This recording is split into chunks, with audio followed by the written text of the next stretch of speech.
चलिए बड़ी खबर इस वक्त आ रही है। अमृतसर में पुलिस और गैंगस्टर के बीच मुठभेड़ होने की खबर आ रही है। मूसेवाला मर्डर केस में शामिल गैंगस्टर से मुठभेड़ की खबर।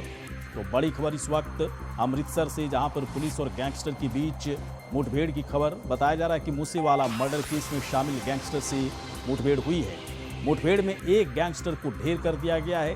6 से 7 गैंगस्टर के होने की खबर पुलिस को मिली थी। पुलिस की तरफ से घेराबंदी की गई और इस वक्त जो खबर आ रही है कि एक गैंगस्टर को ढेर कर दिया गया है। मुठभेड़ में 3 पुलिसकर्मी घायल हैं, 2 स्थानीय लोगों को भी गोली लगी है। अटारी के पास गांव में चल रहा है ये इनकाउंटर। तो अमृतसर से इस वक्त बड़ी खबर, जहां पर पुलिस और गैंगस्टर के बीच मुठभेड़ की खबर।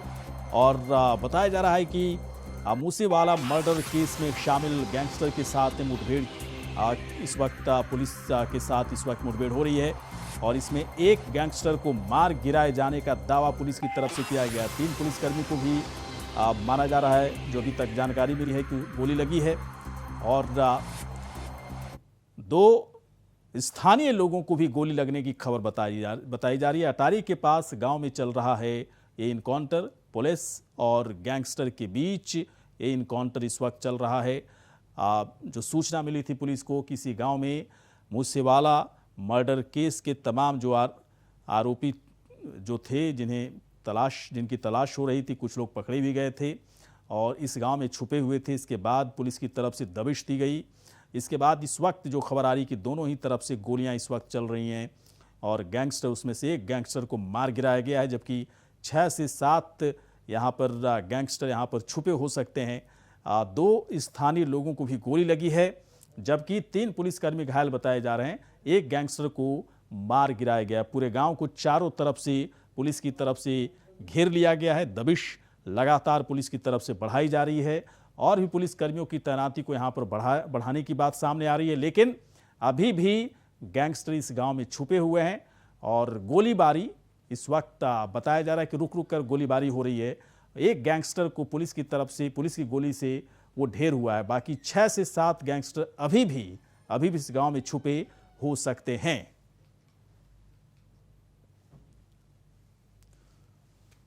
और इस खबर पर लगातार अपडेट हम आप तक पहुंचाते रहेंगे। तो अब चलिए बढ़ते हैं आगे। फैक्ट चेकर मोहम्मद जुबैर को सुप्रीम कोर्ट से राहत मिली है। सुप्रीम कोर्ट से फैक्ट चेकर मोहम्मद जुबैर को मिली जमानत। कोर्ट ने सभी 6 एफआईआर जोड़ने का आदेश दिया है। यूपी में दर्ज सभी 6 एफआईआर दिल्ली पुलिस को भेजी जाए। तो बड़ी खबर इस वक्त है, फैक्ट चेकर जुबैर को बड़ी राहत मिली है और कोर्ट ने सभी 6 एफआईआर जोड़ने का आदेश दिया है और यूपी में दर्ज सभी 6 एफआईआर को दिल्ली पुलिस को भेजने की बात सुप्रीम कोर्ट की तरफ से की गई। तो बड़ी खबर इस वक्त, फैक्ट चेकर मोहम्मद जुबैर को सुप्रीम कोर्ट से बड़ी राहत यहां पर मिलती हुई नजर आ रही है। सुप्रीम कोर्ट से मोहम्मद जुबैर को राहत मिली है। जो जानकारी निकलकर सामने आ रही है कि कोर्ट ने सभी 6 एफआईआर जोड़ने का आदेश दिया, यानी कि सभी एफआईआर को एक जगह करने का आदेश दिया है और इन 6 एफआईआर को दिल्ली पुलिस को सौंपने का भी निर्देश सुप्रीम कोर्ट की तरफ से दिया गया है।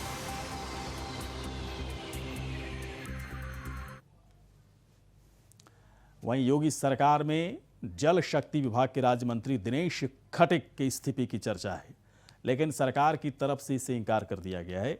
बताया जा रहा है कि जल शक्ति विभाग में तबादलों और हस्तिनापुर में अपने समर्थकों पर एफआईआर लिखे जाने से राज्य मंत्री दिनेश खटीक नाराज हैं। मंत्री दिनेश खटीक ने आरोप लगाया कि दलित होने की वजह से विभाग में उनकी सुनवाई नहीं होती है, उन्हें किसी बैठक की सूचना भी नहीं दी जाती है। गृह मंत्री को लिखी चिट्ठी में कहा कि मंत्री के अधिकार के तौर पर मुझे सिर्फ गाड़ी दे दी गई है। मंत्री ने ट्रांसफर के मामलों में भी बड़े भ्रष्टाचार के आरोप लगाए। राज्य मंत्री के रूप में मेरा कार्य करना दलित समाज के लिए बेकार है। इन्हीं बातों से आहत होकर मैं अपने पद से त्यागपत्र दे रहा हूं। अब राजनीतिक बयानबाजी तेज होती जा रही है। इस्तीफे की खबर पर अब विपक्ष की ओर से समाजवादी पार्टी के मुखिया अखिलेश यादव की पहली प्रतिक्रिया भी आ चुकी है।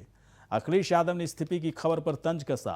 अखिलेश ने ट्वीट में लिखा, जहां मंत्री होने का सम्मान तो नहीं परंतु दलित होने का अपमान मिले, ऐसी भेदभावपूर्ण बीजेपी सरकार से त्यागपत्र देना ही अपने समाज का मान रखने के लिए यथोचित उपाय है। कभी कभी बुलडोजर उल्टा भी चलता है।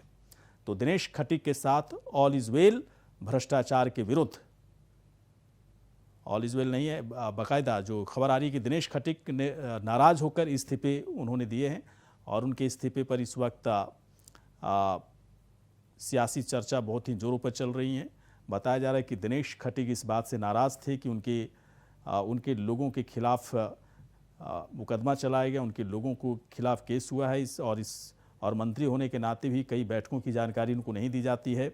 ऐसा लगता है कि दलित होने के नाते उनके साथ भेदभाव किया जाता है और इसी बात से आहत होकर उन्होंने लिखा है कि मेरा मंत्री पद पर रहने का कोई मतलब नहीं है, बेकार है। जब मैं अपने समाज की सेवा इस मंत्री पद पर रहकर नहीं कर पा रहा हूं तो ऐसे मंत्री पद पर रहकर क्या करना, इसलिए आहत होकर उन्होंने इस्तीफा दे दिया। तो इस वक्त जो खबर दिनेश खटीक, हालांकि उनके इस्तीफे की खबर सरकार की तरफ से फिलहाल आधिकारिक तौर पर कुछ भी घोषणा नहीं किया गया है। अमित शाह को दिनेश खटीक की चिट्ठी मिली है। विभाग के अधिकारियों से नाराज हैं खटीक। जल शक्ति विभाग के राज्य मंत्री हैं दिनेश खटीक। कोई विषय नहीं है यार। जिस तरह की जानकारी मिल रही है, कोई विषय नहीं है। इस्तीफा दिया है नहीं भाई? इस्तीफा दिया भाई कोई विषय नहीं। कोई विषय नहीं है यार। जिस तरह की जानकारी मिल रही है, कोई विषय नहीं है। इस्तीफा दिया है नहीं भाई? इस्तीफा दिया। और इस पूरे मामले पर अखिलेश यादव का देखिए ट्वीट भी आ चुका है और उन्होंने क्या लिखा है अपने ट्वीट में। उन्होंने लिखा है कि हाँ, मंत्री होने का सम्मान तो नहीं परंतु दलित होने का अपमान मिले, ऐसी भेदभावपूर्ण भाजपा सरकार से त्यागपत्र देना। तो बाकायदा अखिलेश यादव की तरफ से एक ट्वीट किया गया। उन्होंने लिखा है कि ऐसी भेदभावपूर्ण भाजपा सरकार से त्यागपत्र देना ही अपने समाज का मान रखने के लिए यथोचित उपाय है। जहां मंत्री होने का सम्मान तो नहीं परंतु दलित होने का अपमान मिले, वहां पर बाकायदा अपने ट्वीट में उन्होंने एक तरह से निशाना साधा है योगी सरकार, योगी मंत्रिमंडल के ऊपर। और ट्वीट करके अखिलेश यादव ने सीधे तौर पर योगी सरकार पर निशाना साधा है। प्रियम पाठक हमारे सहयोगी और अपडेट करेंगे। प्रियम, ये तो अचानक दिनेश खट्टी की तरफ से इस्तीफा दे दिया गया, क्या उनकी शिकायत में दम है? क्या उनकी शिकायत पर पुनर्विचार करने की सोच रही है सरकार? क्या कुछ जानकारी निकलकर सामने आ रही है? असलियत क्या है? बिल्कुल, देखिए जिस तरीके से पूरा ये मामला प्रकरण आया है और उससे राजनीति भी काफी तेजी के साथ में हो रही है, लेकिन जो पत्र जल शक्ति राज्य मंत्री दिनेश खटीक ने लिखी है उसमें जरूर कहीं ना कहीं काफी हद तक जो है वो सियासत को जो है कहीं ना कहीं कह सकते हैं कि एक बड़ा मुद्दा दे दिया है और विपक्षी पार्टियां भी इसका भरपूर फायदा उठा रहे हैं। फिलहाल दिनेश खटीक के जो पत्र है उसको लेकर बात करें तो उसमें साफ तौर पर जो है वो जिक्र किया गया है। उसमें साफ तौर पर उन्होंने कहा है कि उनकी किसी भी बात को उनके विभाग के जो आलाधिकारी हैं वो सुनते नहीं हैं, उनकी किसी बात का लोड नहीं लिया जाता है। किसी भी तरीके की जब कोई भी चाहे वो योजना हो या फिर ट्रांसफर हुए हो या अन्य कोई मुद्दा हो उसमें उनको कॉन्फिडेंस पे नहीं लिया जाता है। यानी कि साफ तौर पर उन्होंने कहा कि उनकी विभाग में अनदेखी की जाती है। वो जो कहते हैं उनके विभाग के जो प्रमुख सचिव हैं अनिल गर्ग, उनका बाकायदा उन्होंने अपने पत्र में नाम लिखा है और उन्होंने कहा है कि उन्होंने शिकायत की लेकिन उस शिकायत के बावजूद भी अभी तक उस मामले में कोई उनको जानकारी जो है वो उपलब्ध नहीं कराई गई है। तो ये साफ तौर पर इस तरीके से उन्होंने अनदेखी करने का अपने साथ में जो है वो आरोप लगाया है और साफ तौर पर उनका ये भी कहना है क्योंकि वो दलित समाज से आते हैं, दलित समाज का प्रतिनिधित्व वो करते हैं, लेकिन इन सब के बावजूद उनकी अनदेखी की जा रही है और यही वजह है जिस वजह से वो काफी आहत हैं। उनके जो सहयोगी कार्यकर्ता हैं उनकी जो मांगे हैं उनको नहीं माना जा रहा है, उनके खिलाफ मुकदमे लिखे जा रहे हैं, इस तरीके के आरोप उन्होंने लगाए हैं। गृह मंत्री अमित शाह को उन्होंने ये पत्र लिखा है और उन्होंने लिखा है कि गरीबों पिछड़ों की आवाज को लेकर ही पार्टी जो है वो जनता के बीच में गई थी और उसी के बाद उनको जो है ये जनता के बीच में जो है जनता ने उनको आशीर्वाद दिया, जिसके बाद बीजेपी की सरकार प्रदेश में बनी है, लेकिन अब उन सब चीजों को अनदेखा किया जा रहा है और इसीलिए अब वो काफी आहत हैं और वो अपना इस्तीफा देने जा रहे हैं और माना जा रहा है कि जल्द ही दिनेश खटीक जो है अपना इस्तीफा राज्यपाल को सौंप सकते हैं। एक बात और बताएं प्रियम, दिनेश खटीक का जो उनके अधीनस्थ काम करने वाले कर्मचारी हैं, जो बड़े अधिकारी हैं, विभाग के सचिव लेवल के जो अधिकारी हैं, उनसे वो नाराज़ चल रहे हैं या फिर पार्टी के अंदर जो गतिविधियां हैं उससे वो नाराज़ चल रहे हैं? क्या असलियत क्या है कि विभाग के अधिकारी से नाराज़गी की वजह से इस्तीफा दे दिया? क्या विभाग के अधिकारी उनकी बात नहीं सुन रहे हैं? क्या उन्होंने और बाकी लोगों से कभी इसके पहले बातचीत की या फिर अचानक से उन्होंने इस्तीफा दे दिया? या वाकई में योगी सरकार की कार्यप्रणाली को लेकर दिनेश खट्टी के बीच में कुछ दिक्कत आ रही है, इसलिए उन्होंने इस्तीफा दे दिया कि सरकार में रहना ही नहीं मुझे? देखिए गौरीशंकर, जिस तरीके से पत्र है और पत्र में जो बातें कही गई हैं, जो पूरा ये प्रकरण है वो सरकार में विभाग को लेकर उन्होंने लिखा है। तो जब मंत्री कोई बनता है तो वो पार्टी का नहीं, वो सरकार का होता है और सरकार में रहते हुए उन्होंने साफ तौर पर इन बातों का जिक्र किया है कि विभाग में उनके जो अधिकारी हैं वो उनकी बात को नहीं सुनते हैं, उनको किसी योजना की जानकारी नहीं दी जाती है, वो किसी मुद्दे पर अगर जानकारी लेते हैं तो उसका उनको जानकारी नहीं दी जाती है। प्रमुख सचिव उनका फ़ोन काट देते हैं, उनसे बात नहीं करते हैं, नीचे के जो अफसर हैं वो उनकी बातों का लोड नहीं लेते हैं, वो जो कहते हैं उनका उस विभाग में उस काम को नहीं किया जाता है। विभाग के अंदर जो भी चाहे योजनाएं चल रही हों या अन्य कोई फैसले लेने हों उसमें कहीं पे उनको जो है शामिल नहीं किया जाता है। इस बात की वो लिखित शिकायत भी कर चुके हैं, लेकिन इसके बाद भी उनकी सुनवाई नहीं हुई। तो इन सब चीज़ों का उन्होंने जिक्र किया है, साफ तौर पर कहा है कि चूंकि वो दलित समाज से आते हैं इसलिए उनको जो है अनदेखा किया जा रहा है। प्रमुख सचिव जो हैं उनके अनिल गर्ग, बाकायदा उनका नाम लेकर उन्होंने यहाँ पर जो है ये पत्र में लिखा है कि उनको जब मैंने फ़ोन किया और इस मामले में जानकारी लेना चाहा तो उन्होंने फ़ोन जो है काट दिया, बात नहीं उनसे पूरी किया। तो इस जो पूरा एक प्रोटोकॉल होता है एक मंत्री का, कहा उसके नाम पर खाली एक गाड़ी को थमा दिया गया है विभाग की तरफ से उनको और उसमें केवल उसके नाम पे जो है वो खाना पूर्ति की जा रही। तो इस तरीके से नाराजगी उन्होंने जताई है और साफ तौर पर कहा है कि इस मामले को लेकर जांच भी की जा सकती है कि जो बातें मैंने पत्र में लिखी हैं उनको वो देखें, उसको समझें और उसमें इस बात की जब पुष्टि हो तब उस मामले पर जो है वो कार्रवाई की जाए। तो इन सब चीज़ों का उन्होंने कहा कि मैं कई बार विरोध कर चुका हूँ, कई बार इस बात को लेकर मैं बात उठा चुका हूँ, लेकिन उनकी कहीं पर सुनी नहीं जा रही है और इसी वजह से वो काफ़ी आहत हैं और इसलिए वो उन्होंने मन बनाया है कि अब वो सरकार में नहीं रहेंगे और अपना इस्तीफा देंगे। बिल्कुल। एक बात और पूछना चाहते हैं प्रियम, क्या इस वक्त एक जो आरोप लगते रहे हैं हमेशा कि नौकरशाही इस वक्त उत्तर प्रदेश में काफ़ी हावी है, मंत्रियों की बात सुनने के लिए वो तैयार नहीं है और इसी वजह से कई ऐसे काम, ज़रूरी काम है जिसकी वजह से वो काम आगे नहीं बढ़ पा रहा है, क्योंकि नौकरशाही अपने तरीके से काम करना चाहती है जबकि मंत्रियों के हस्तक्षेप को नौकरशाही इस वक्त बर्दाश्त करने के लिए तैयार नहीं। क्या लगभग सभी विभागों का यही हाल है क्या उत्तर प्रदेश में? देखिए अभी सभी विभागों में इस तरीके की बात को कहना थोड़ा सा गलत होगा, लेकिन हाँ जाहिर सी बात है कि जल शक्ति जो विभाग है उसके जो मंत्री हैं जब वो साफ तौर पर पत्र लिख रहे हैं और इस बात को वो कह रहे हैं तो कहीं ना कहीं इस पूरे मामले की जांच होनी चाहिए, उसमें देखा जाना चाहिए। क्योंकि इससे पहले भी इस तरीके के आरोप लगते रहे हैं कि चाहे वो जनप्रतिनिधि हों, मंत्री हों, विधायक हों, सांसद हों, उनकी बातों को जो अधिकारी हैं वो उनका बहुत ज़्यादा लोड नहीं लेते हैं, उनकी बातों को उस तरीके से वेटेज नहीं मिलता है जिस तरीके से उनको मिलना चाहिए। इस तरीके के आरोप चुनाव से पहले भी सरकार पर लगते रहे थे, हालांकि उस पर भी सीएम योगी आदित्यनाथ की तरफ से भी साफ तौर पर कहा गया कि इन सभी बातों का ध्यान रखा जाए, जनप्रतिनिधियों की बातों को कहीं से इग्नोर ना किया जाए। इसके अलावा कल देखिए गौरीशंकर कैबिनेट की बैठक हुई थी और उसके बाद जब योगी ने अपने मंत्री परिषद की बैठक करी उसमें सभी राज्य मंत्री, सभी मंत्री जो है वो शामिल हुए थे, तो उसमें भी उन्होंने कहा था कि कैबिनेट मंत्रियों से कहा था कि वो अपने राज्य मंत्रियों के साथ में समन्वय स्थापित करें, उनको भी जिम्मेदारियां दी जाएं, उनके साथ में संवाद स्थापित करें, जो भी अहम फैसले हों उसमें उनको शामिल किया जाए।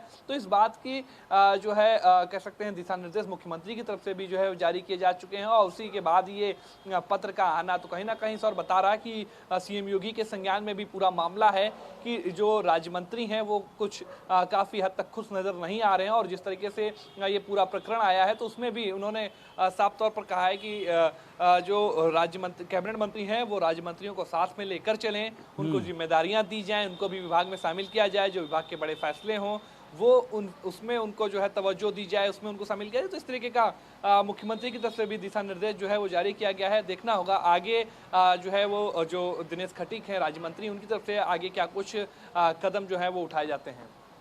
चलिए, बिल्कुल प्रियम, बहुत बहुत आपका शुक्रिया इस पूरी जानकारी के लिए, और भी अपडेट हम आपसे लगातार लेते रहेंगे। तो किस तरह से दिनेश खटीक के इस्तीफे के बाद सियासी चर्चा गर्म है।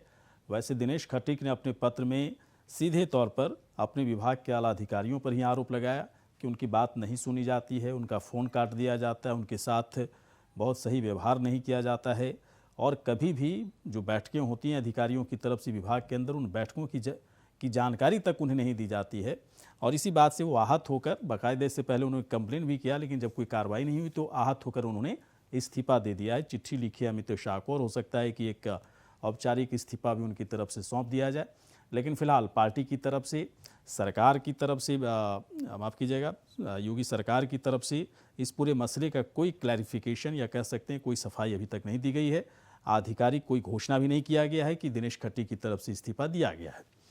चलिए बढ़ते हैं आगे। सुभाषपा के राष्ट्रीय अध्यक्ष ओम प्रकाश राजभर ने कहा कि हारे हुए सभी लोग बी टीम के हिस्सा हैं, मैं भी हूं। तो वहीं उन्होंने समाजवादी पार्टी से गठबंधन को लेकर कहा कि जिस दिन अखिलेश यादव तलाक दे देंगे उस दिन अलग हो जाएंगे, अभी गठबंधन में हैं। साथ ही उन्होंने गठबंधन को लेकर कहा कि देश गठबंधन से जूझ रहा है। क्या दिक्कत है आपको? क्या देश गठबंधन से जूझ रहा है? देश की सरकार, प्रदेश की सरकार सब गठबंधन से बन रही है। देश में 50 दलों को मिला करके माननीय मोदी जी की सरकार चल रही है। यूपी में योगी जी को ही देख लीजिए, यहाँ गठबंधन की सरकार है। बिहार में सरकार है, राजस्थान, सब जगह तो गठबंधन की सरकार है। यानी आप समाजवादी पार्टी से आपका वो खत्म हो गया? जिस दिन अखिलेश जी तलाक दे देंगे उसी दिन खत्म। नेताजी तलाक कैसे मानेंगे? अखिलेश जी कह दें। क्या अभी गठबंधन में है? बिल्कुल है। वहीं छत्तीसगढ़ के सीएम भूपेश बघेल ने आज गोधन न्याय योजना की दूसरी सालगिरह पर गोधन न्याय योजना के हितग्राहियों के खाते में 7 करोड़ 48 लाख रुपए की राशि का ऑनलाइन भुगतान किया। इस दौरान कृषि मंत्री रविंद्र चौबे, वन मंत्री मोहम्मद अकबर सहित कई नेता कार्यक्रम में उपस्थित रहे। गोबर खरीदी के एवज में आज किए गए भुगतान की राशि, जो भुगतान की राशि की गई है, दी गई है 153.44 करोड़ रुपए का भुगतान किया जा चुका है। योजना के तहत अब तक गोठान समितियों और महिला स्व सहायता समूहों को 147.99 करोड़ रुपए भुगतान किया गया है।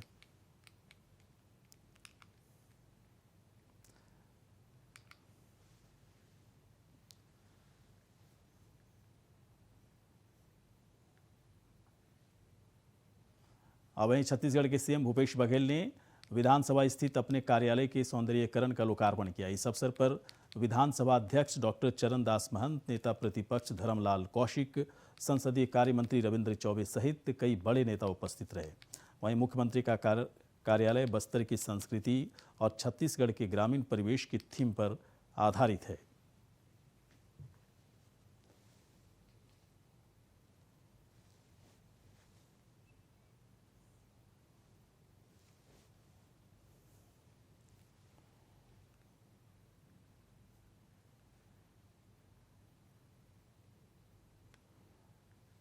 चलिए बढ़ते हैं आगे। रायबरेली खबर है, जहां पर रायबरेली कोतवाली क्षेत्र के महिला जिला अस्पताल में अस्पताल कर्मचारियों ने डिलीवरी करवाने आए पीड़िता और उनके परिवार वालों को दौड़ा दौड़ा कर पीटा।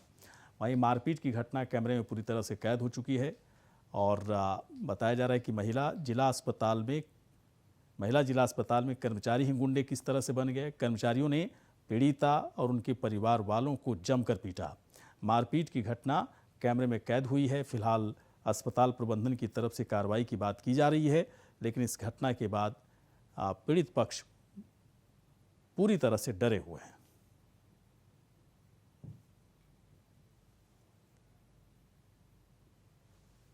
हम बाहर खड़े थे, बोले थे अंदर जाने दे बार बार के अंदर खींच के मारने लगे।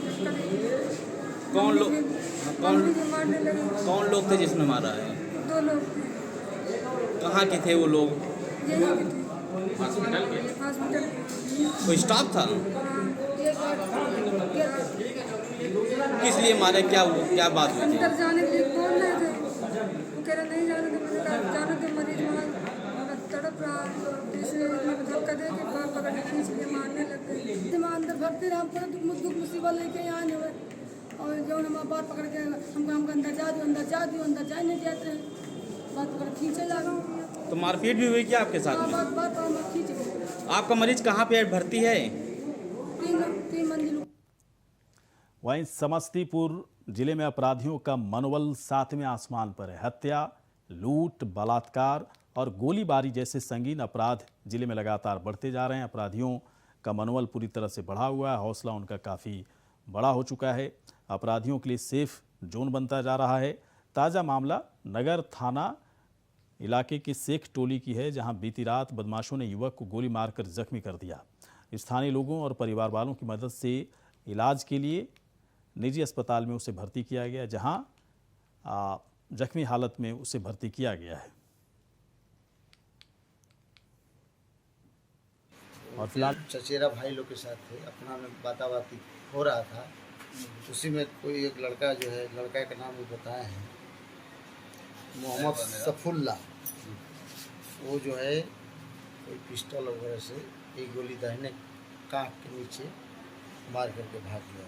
क्या स्थिति है? कितने लोग थे अपराधी? लोग तो उसमें दोनों तरफ से बाताबाती हो रहा था। कहा कि मारने वाला तो एक ही व्यक्ति का नाम सफुल्ला का नाम बताया। अच्छा, इसकी क्या स्थिति है? स्थिति भी। और वहीं उन्नाव में एक युवक ने डीएम कार्यालय पहुंचकर आत्मदाह करने का प्रयास किया, और इस पूरे मामले को लेकर मौके पर मौजूद पुलिसकर्मियों ने युवक को बचाया।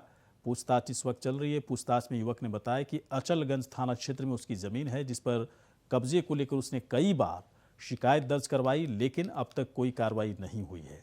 इसी की वजह से आज वो आहत होकर उसने आत्मदाह करने की कोशिश की। तो डीएम ऑफिस के बाहर आत्मदाह करने की कोशिश करते युवक को वैसे बचा लिया गया, लेकिन उसने कहा कि उसकी ज़मीन पर कब्जा है। कब्जा छुड़ाने के लिए बाकायदा उसकी तरफ से कई बार शिकायत की गई, लेकिन किसी तरह की कोई कार्रवाई नहीं हुई, और इसी बात से आहत होकर उन्होंने आज आत्मदाह करने की कोशिश की। चलिए बढ़ते हैं आगे। भागलपुर के महगमा मोड़ के समीप सड़क किनारे खेत से 2 अज्ञात व्यक्ति का शव मिलने से इलाके में हड़कंप मच गया। शव मिलने की सूचना पर मौके पर गोराडीह थाना अध्यक्ष आशुतोष कुमार दल बल के साथ पहुंचकर शव को अपने कब्जे में लेकर पोस्टमार्टम के लिए भेज दिया है। मामले की तहकीकात चल रही है। यहाँ पर शव कैसे पड़ा हुआ है, ऐसा लग रहा है कि कहीं दूसरी जगह दोनों का मर्डर किया गया, हत्या की गई। इसके बाद शव को यहाँ पर ला करके छोड़ा गया है, फेंक दिया गया है।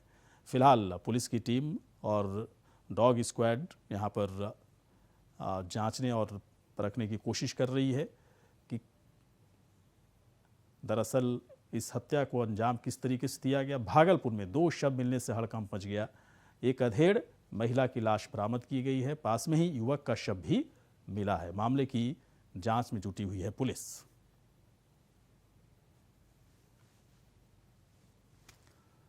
फिलहाल इसी के साथ बुलेटिन में इतना ही। आप देखते रहिए इंडिया वॉइस।